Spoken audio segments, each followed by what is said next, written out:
Hello, everyone. Welcome to the fourth MultiScale Talk given by Dr. Maria Guix.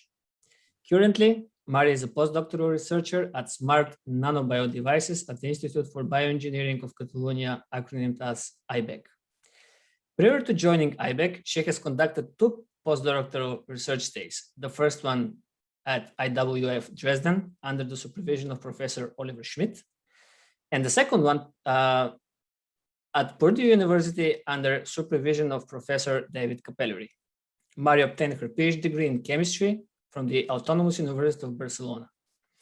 Today, Maria is going to talk about self-stimulating skeletons for living robotic platforms. So Maria, please go forward and rock and roll.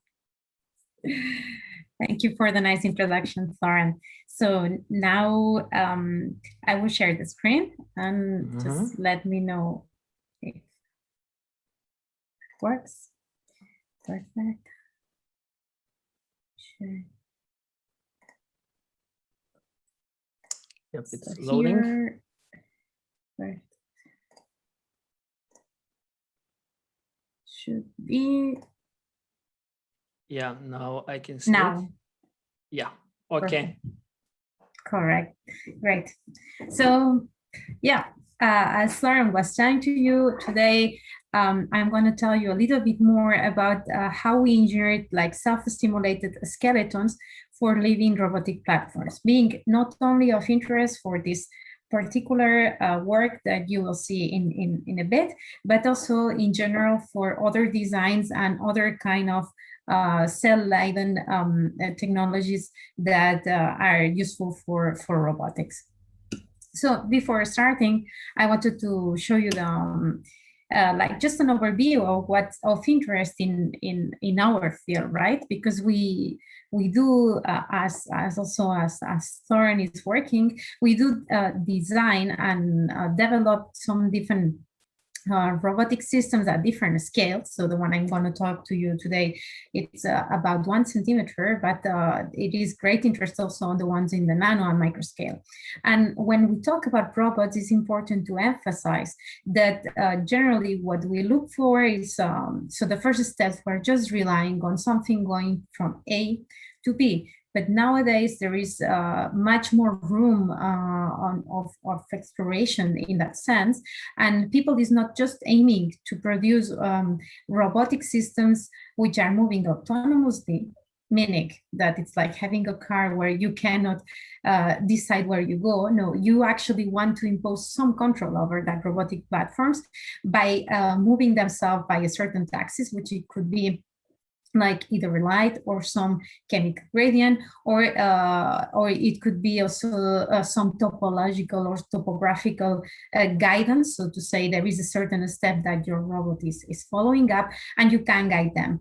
And this would be just falling onto the control and being a broad field that it also covers these closed loop systems or more advanced robotic let's say controls that are well known in the community, more for the bigger robots, not so much for these very tiny ones, but also on the materials. Materials are key to develop these tiny species, because generally these robots are going or aim for biomedical applications, and then you obviously have to think how this is going to impact when this little robot is going to be in your body, right?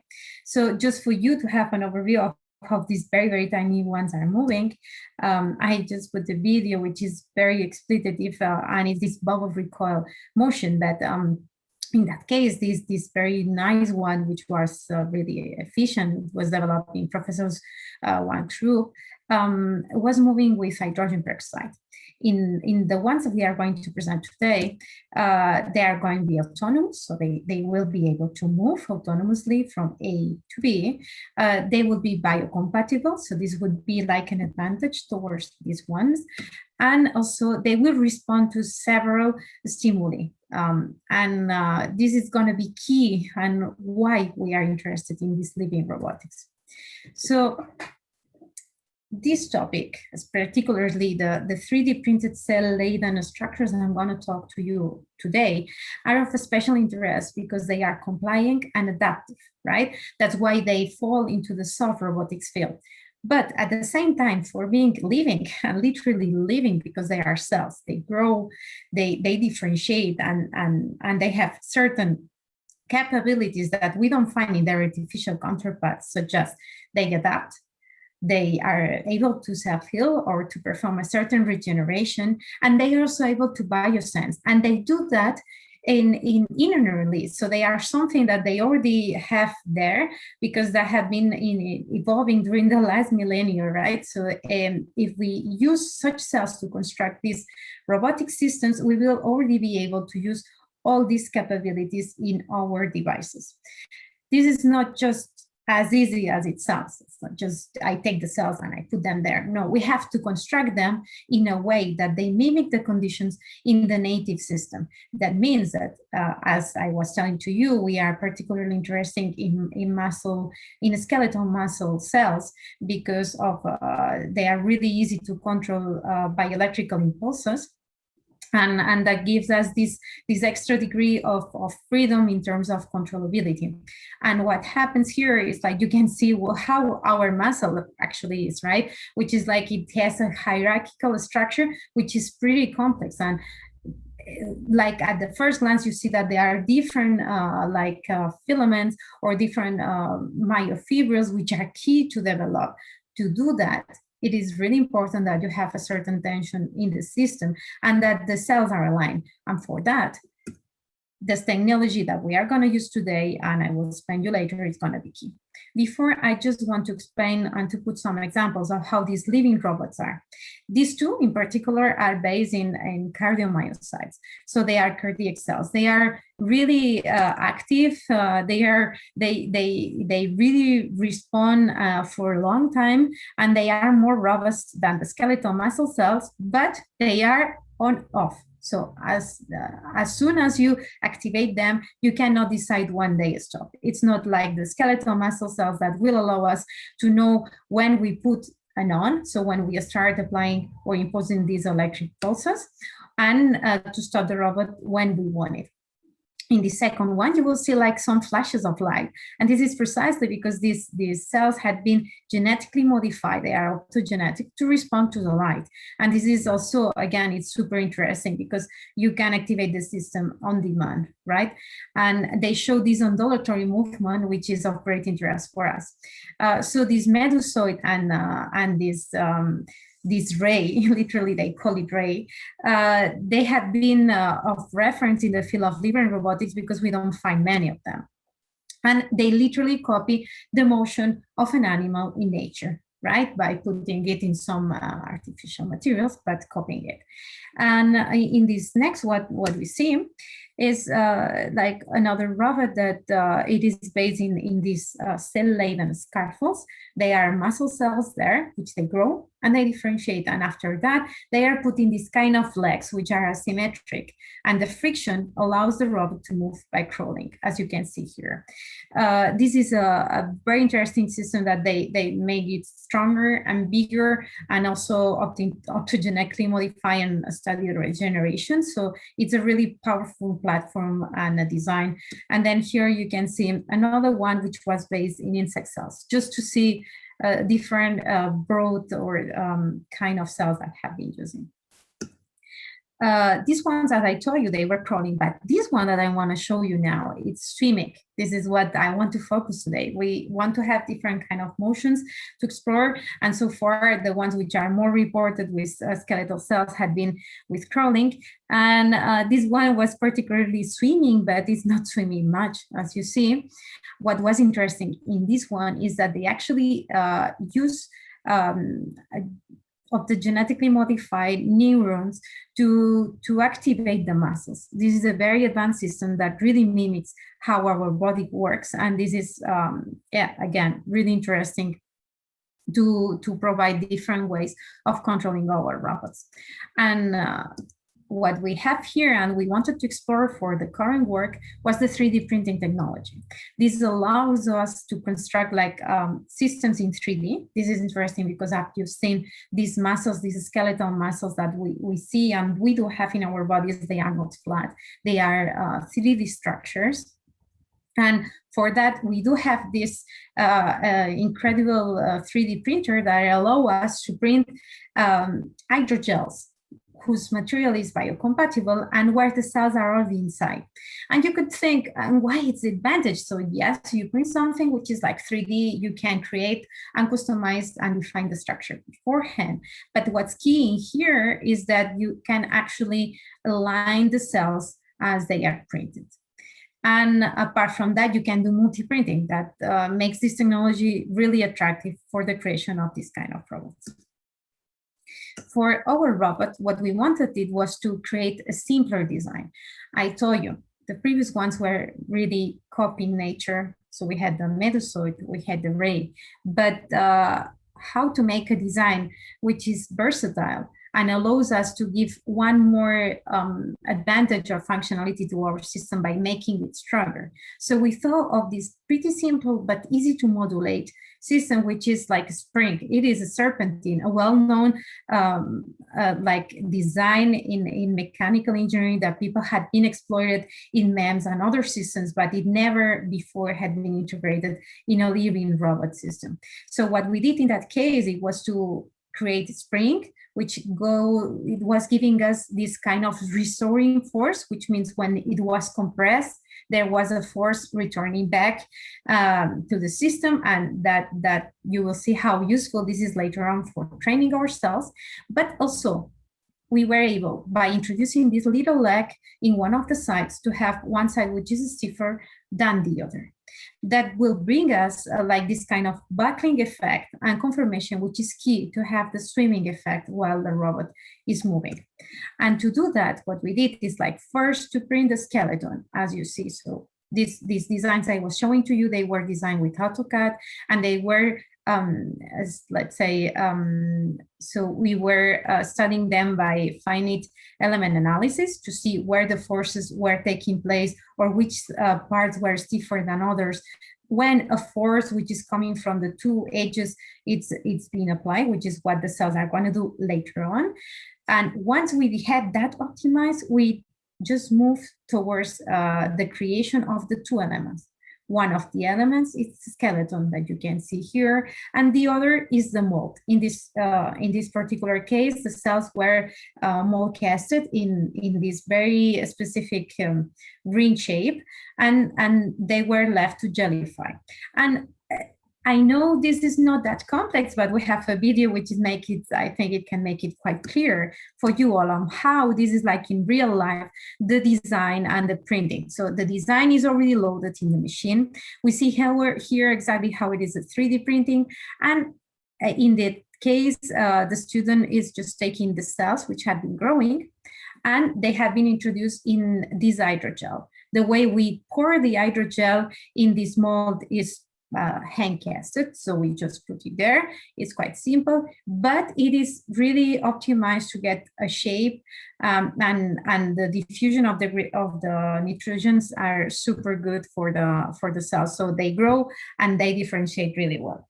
And what we do later on is like we just assemble this compliant skeleton to this model, to this 3D latent structure. We see here how this compliant structure is like stimulating in real time, like training in real time our robots, right? So this is how the hydrodynamic simulations were working like, and you will see then how our robot is indeed moving. So being, in fact, the fastest robot that have been developed nowadays. I want you to pay attention here. You will see later better like data treatment, how this inertial moving is taking place. It's like if you were swimming in a swimming pool, right? There is this compression, and then the robot is moving a bit forward. So it's like a step-wise motion, what we observe in our robot. What we had to do later on, it was to follow up the steps that it would happen in a real system, so in our body, right? So what the cells are indeed doing is growing and differentiating. And we precisely do the same here by changing the mediums. So we incorporate certain elements that they make the cells to differentiate and not only grow. So when they differentiate, they acquire these functionalities. What? it is, in fact, the contractile behavior that we are seeking for in our robotic system. So when this contractile behavior is happening, we see what we saw in the video, that the cells are able to apply this force, and then there is this relaxation. And we have this element, which is in fact doing this training or self-stimulation system that I was telling you about. Later on, when the cells are already differentiated and they have enough force, what it happens is that the whole system bends, right? And this is very, very interesting. And it is key to have the right motion. We have the cells well aligned because they have been under stress during all this differentiating process. And then this compliant mechanism I was telling you about, it is depicted here on how the forces are coming and how the structure is bending and relaxing. We see how this effect, how this, let's say, stimulation that is happening inherently without applying any electric field, it's giving us, oops, sorry. So it's giving us like more strong effect. So the cells itself, the scaffold, is much stronger when we have it in the spring-like skeleton than in the 2D system. So I'm sorry that the video is not looking, you cannot see it properly, but what it would happen in the case of the skeleton is that you see spontaneous contractions as the ones that you saw in the previous video. So that means that the cells are much stronger. And when you apply this electric field, what you have is like one more or stronger contraction every second. And here we come to almost the end, and you will see how this robot is moving, and it is this is the confirmation. You can see in the left side that it is bending, and this leg is kind of giving some stability to it. So what we see is that it's moving really efficiently at 1 hertz, and in this step motion that I was telling you about, and then we can accelerate it. This is the degree of control I was telling you about that these skeletal cells are providing to us by applying a higher frequency to the system. So by applying 5 hertz, and then the robot is going much faster. You can see in the graphs I just touch just below each of the videos, how it is this step size motion that we have in our system. And just at the very right side of the slide, you can see the simulation that it had been performed and how this asymmetry that at the very beginning, it seemed not to be that important because it's a very different in the stiffness, it's not very high. It's providing us with this directional motion that you can see in the system. So we cannot tell our robot to go right or left, but we can know the direction that the robot is gonna go, which is already something. Believe me, it's quite challenging to work with those. So here I just wanted to give an overview of which were the other robots that people have been performing and how the speed differs. When you see our robot and you compare it to the cardiomyocyte based ones, so to say the one from Narroth and Park, it does have a similar speed, which is already a great advancement. And then when we compare our robot to the one of Raman, which is from Bashir's group, this one is a skeletal base, but it's crawling. So it's not exactly the same system and it's not as fast as ours. But what's important is like when it really swims, this is certainly the fastest because the only swimming robot based in skeletal muscle cells was the one developed by Saif quite recently. And you can see in that case that our robot is moving almost 790 times much faster. So this will really help the community to develop better swimming robots based in such a skeletal muscle cells. Just very briefly, and as a wrap up of this work, we develop like a single-laden skeletal muscle cell biobot like hydrogel, which actually we can take advantage of it for their contractile behavior to have an efficient motion because of the skeleton. This skeleton, it's providing us with 2 key elements. We have the on-demand bending, which is key for the swimming behavior, and it's also providing us with a self-stimulation effect without the intervention of any other stimulation during the differentiation of the cells. And finally, we were able to, let's say, to state, and I think this is what's more important, like a key-based technology to develop stronger muscles, which can be useful not only for the development of 3D living actuators, but also to have like drug testing platforms which are closer to our native muscle. They are more aligned, they are stronger, and therefore they could be useful to test certain drugs for by inducing, I don't know, some kind of aging or using some cells which already has some kind of disease, to say so, like the Duchenne or some other that we can find to study different studies of drugs, of treatments.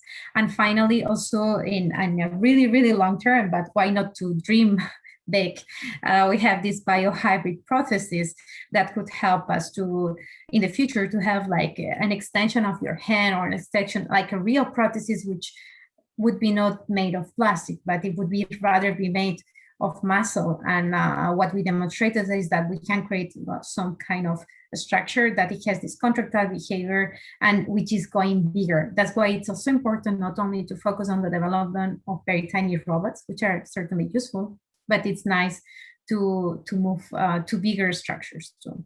So that said, I wouldn't like to finish without thanking all the team which have been involved in this work. This is the whole group, and I intentionally wanted to highlight in green all the group members. They had been a long journey of 3 years, and we are really happy that finally we got to publish it and to really know our system for other people to start to exploit it.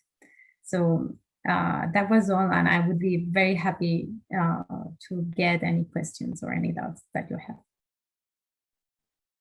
Perfect. Very beautiful work. Very beautiful work published in prestigious journal Science Robotics. It's becoming probably the best venue for robotists at the moment. So congratulations for that. I think it's very rewarding for a researcher when your paper finally gets out. Yes, we all know that feeling. Yeah. So in your future prospects, you want to grow fingers, hands, and limbs, and that sort of stuff. Am I right? How far we are from that? I don't know, from that endeavor. We are far from growing, obviously, fingers or anything. Although I have to say, I already tried with one project of one student, but rather than having a real finger, let's say the bending element was made of these contractile cells, but the finger itself was made of this plastic that I was claiming that we could avoid. There's one reality. We have to think about systems which are simpler and useful and not always copying nature, right? So we know that we cannot, it would be very challenging to build a system which doesn't have any artificial element. As you've seen in our device, there have been these skeletons which are artificial, right? And you could tell me like, well, if you already have a skeleton which is so nice and you have the cells which have the contractile behavior, why do you have this skeleton? Well, this skeleton is providing for a stability, because if you take it out from the system, what happens is that the muscle just contracts and you finally get a ball. So we will have to think about systems which are biohybrid, like literally. There will be like probably some compliant inner bonds, if you want. Joints, or probably I would say more that the joints are going to be the element which is going to be biologically based, so that we will have the cells there to control them, because in there is where we can actually know. We can actually induce the response whenever we want by an electrical input, right? But although we are far from that, and I think it's good to think about big biorobotics too, not only very tiny one. I think that we are really, really close to the part that I was telling you very briefly about of the drug testing platform. We are really there. The group actually started working on that before getting a mobile robot, and we are already collaborating with some companies for some drug testings. And this is definitely there. And this could be of great interest because although the work I just presented is based on cells which are from mice, You can do that rings for any kind of human muscle cells. That means that I could take your cells and I could create these rings. And if you would have certain like muscular disease, we could study how certain drugs would act in your body, but not only how they will impact, but also the doses.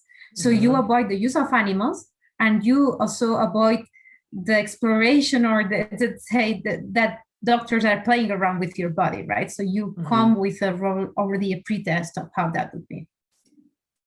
Okay. And I think it was slide 10 where you showed that your robot can go with 1 hertz frequency. So I have actually 2 questions here. What is the maximum frequency that the robot can go? And then what is actually the input? Is it electrical input that you put to the system, or how do you drive it? Correct. So yeah, it's an electrical input. It was very fast in the video, and I think I didn't, let's say, highlight enough. But the moment that we want to move them in a controlled manner, we do put these 2 graphite electrodes in the system. So our robot is in liquid, and then we impose the electrical stimulation, which is at certain hertz, right? In that case, 1 hertz is 1 pulse every second, right? So these cells can be electrically stimulated at 1 hertz, and that's the reason that you have expansion and contraction. Am I getting every hertz? Yeah, exactly. So every time you stimulate, they contract, and then they relax. They contract and then relax. And in this, like telling that, I will link with your other question of up to how many hertz we can bring that. We've been trying up to 10 hertz. If you're much higher, they are not that able to follow the hertz anymore. So because it's like they have, and also you have to think about the design of this robot in particular. So in this robot, you are playing with the inertia of the robot. If you don't leave enough time to have this inertia, which is when the robot actually is swimming, right? It's not when it's contracting so much, but it's rather when it is relaxing, how this relaxation and contraction cycles are happening. If you make them too short, you don't have much motion on it. And that's why we were having that. It's true that if you do higher, I mean, I was telling you, hey, if we are going up to 5, it's faster. It's true. If you are going up to 10, you stress the robot. So after a few seconds, it will not be useful because it's like the muscle will not respond anymore. You are going over their capabilities, and you are losing a bit this inertial motion. So yeah, in that regard, you can apply higher frequencies, but you will damage the muscle, and this is not good for the living system itself. Because you have expansion and contraction. Are you familiar with this scallop theorem? You know, like when the scallop wants to swim, it actually stays in one place because. Yeah, but we are definitely not that low Reynolds number. Okay. So, so how do you actually? You don't need to overcome that limitation because your Reynolds number is higher. Okay, now I understand. Yeah, you were completely right. If we are going a small and a slow, then we would handle this problem, right? We would have to face it. Right now, this robot is about 12 millimeters, like so to say, 1 centimeter. When it is banded, it's really big. But what people had done, and if that works for you, there's another very interesting robot that had been recently published, which is based on frog cells. So they are extracting the cells from the frog. Apparently, they are really easy to handle and to modify genetically, and they did so to introduce some cilia in the cells. So when they have the way they induce this asymmetry, because you need to break the symmetry, right? You need an asymmetric system when you are in this low Reynolds number. They are just putting some kind of cilia. I guess that we could go on that direction, but being honest, right now we are more interested on understanding, still going one step forward on understanding our system by exploring the regeneration capability of it. So that's our current project. And you also mentioned that you're 3D printing this thing. So is it just a normal extruder printer that you buy it off the shelf and then you just 3D print, I don't know, your cells? Is it that the way how you do it? Correct. So it's very, very basic, but you cannot use any 3D printer. So it's like this one that I show you here, the Incredible. It's not, by far, it's not one of the expensive ones. No, it's it costs what it costs. But no, what I wanted to say is like it's important that when you are aiming to print biological elements, so to say, when you include the cells in the hydrogel, you have a certain like filters in your printer which avoid the contamination while you are printing, and you also have the system which is closed. So it's not that there are elements which are really far-edge technology, but it's not that you can use any printer to print cells. That's so this is kind of tailor-made for hydrogel printing. Yeah, it's and for bioprinting in particular. Yeah. Okay. Then you can use other materials that don't have cells, right? And you do multi-printing. Let's put it this way. Yeah. But yeah, it's for bioprinting. Okay. Well, that's good to know. Yeah. Okay. Well, I think that's it. Again, very beautiful work. Very well explained, and I hope that in a year from now, I can invite you that you're going to present again some other works of yours. Hopefully it's not going to take as long as this time, but thank you for the invitation, Sarah. That was really nice. And I really enjoy having the time to discuss with you about it. Thank you. Okay. Thank you. Bye-bye.